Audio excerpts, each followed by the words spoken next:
I'm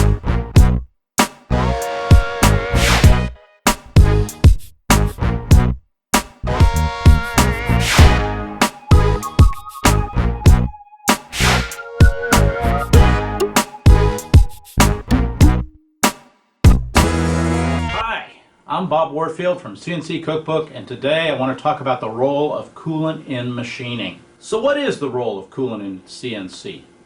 Here's something that surprises most when they hear it. While cooling is a role of coolant, it isn't the most important role. Chip clearing and lubrication are actually more important.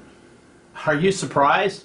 I know I was when I heard that, so let's delve into it a little deeper. Chip clearing is the #1 role of coolant. Look, the hardest thing your cutters do is remove chips as they're being cut. If you exceed the allowable chip load of the cutter, the chips pack up, jam, and the cutter breaks suddenly. I encourage machinists to be paranoid about chip clearing. In other words, do everything you can to make sure the chips are being blown clear of the cut. Recutting chips is bad for cutters. It increases the work and wear they're doing tremendously. In harder materials and materials that work harden, the chips can significantly shorten tool life. Think about it like this. Imagine taking a handful of hardened metal chips and dumping them right in the path of your cutter. That can't be good, right? So getting the chips out of there is the #1 thing your coolant does for you. Did you notice how the allowable chip load goes down as you cut deeper and deeper?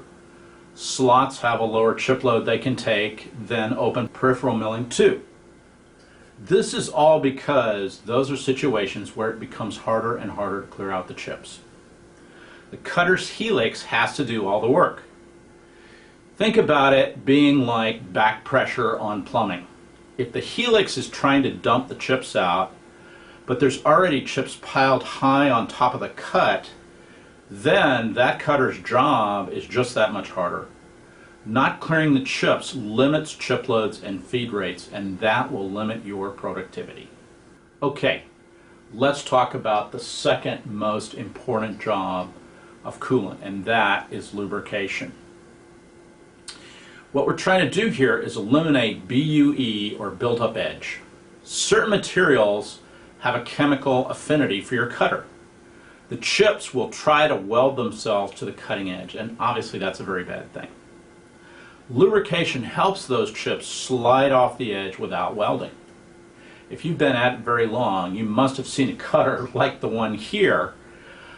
What happens is the aluminum on that cutter stuck to it because there wasn't enough lubrication. It welded right to the cutting edge, and pretty soon it builds up just like taffy on the cutter.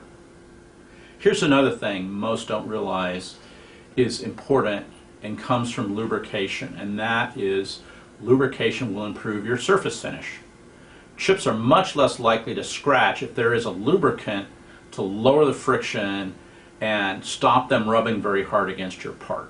Okay, what about cooling? I know you've been sitting there going, hey, wait, coolant is called coolant for a reason, right? Is cooling unimportant? Does it not really matter? Well, here's the thing. With modern feeds and speeds, and especially when climb milling, most of the heat is carried away in the chips. If you're clearing those chips quickly so they can't transfer that heat right back in the workpiece, you are helping to keep it cool. Clearing the chips also helps prevent recutting, which will also help keep your cutter cooler too. There are, though, cases where the actual direct cooling effect of coolant matters a lot. So let's look at those cases. Okay, on the plus side, there are materials that don't conduct heat very well.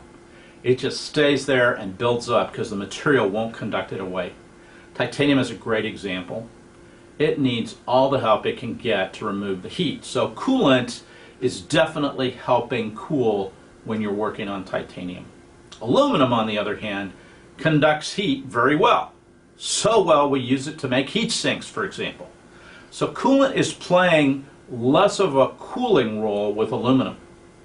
Also, helping remove the heat faster reduces the tendency to work harden on materials subject to that. Doesn't eliminate it, but it helps. So again, materials that work harden benefit from the cooling effects of coolant, but there are downsides.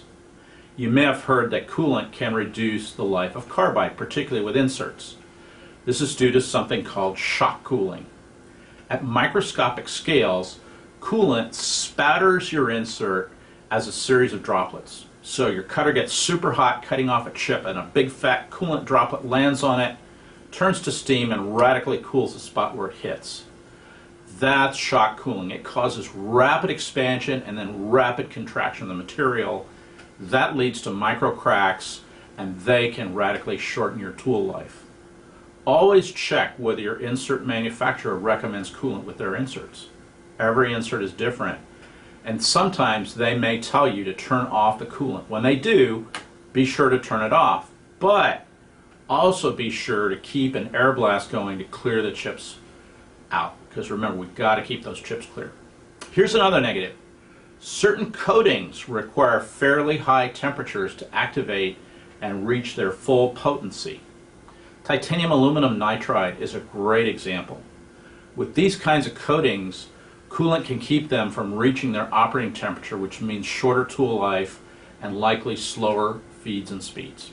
Again, check with the manufacturer to understand whether their coating should be used with coolant. Let's talk about a few ways we can make our coolant more effective. As important as it is, there are premium coolant options out there that you can specify on your machine. Programmable coolant nozzles, like I'm showing here, let you aim the coolant by remote control. You can store the target where that aim goes in the tool table, and some models even oscillate the nozzle so it is more effective at sweeping chips away. Check out the photo. Different length tooling means aiming the coolant in a new spot every tool change. If you do this, you can get higher feed rates and more productivity. But how many of you will manually re-aim the coolant nozzles after each tool change? I know I don't. With a programmable coolant nozzle, though, you can automate the process and capture that lost productivity. Through spindle coolant, even better than a programmable coolant nozzle. With through spindle coolant, the coolant transfers through passages in the spindle and passages inside the tool to come out right at the end of the tool.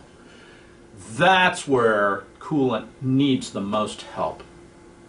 And it's not sensitive to tool length because it's already feeding to the end of the tool. Through spindle coolant is great for deep holes and slots and gives a real advantage in terms of higher chip loads and feed rates that can really matter for your jobs. I saved the best for last. High pressure coolant. With high pressure coolant, we're using a special pump that will radically increase the coolant pressure. It's just like a pressure washer, and you know how much better a pressure washer works than your garden hose, right? Typically, you deliver high pressure coolant through spindle as well. This gives you the ability to remove chips from the deepest holes and slots. It results in much shorter cycle times due to higher chip loads, and it even improves surface finish because the chips get blasted out of there so fast that they cause minimal scratching of the part. Okay, let's compare the performance impact each of these methods has on 3 different materials. Now, I've used CNC Cookbook's G-Wizard Feeds and Speeds calculator to run a simulation based on a 1/2-inch end mill running in aluminum, 4130 alloy steel, and titanium, with each one of the coolant options so you can compare. The scale is calibrated to show regular flood coolant as 1.0. We can see programmable coolant nozzles help a bit. You get about a 5% higher material removal rate. Through spindle coolant helps a lot more. You get at least 15% higher material removal rates. But high pressure coolant is really awesome. We're seeing a 230% improvement for alloy steel and 189% for titanium in this scenario. It doesn't take long for these machine options to pay for themselves when you see this much performance increase. Get your hands on a Feeds and Speeds calculator that handles these advanced coolant options and see for yourself what they'll do for your jobs. I'm Bob Warfield. Thanks for listening, and I'll be back soon with another CNC Chef video.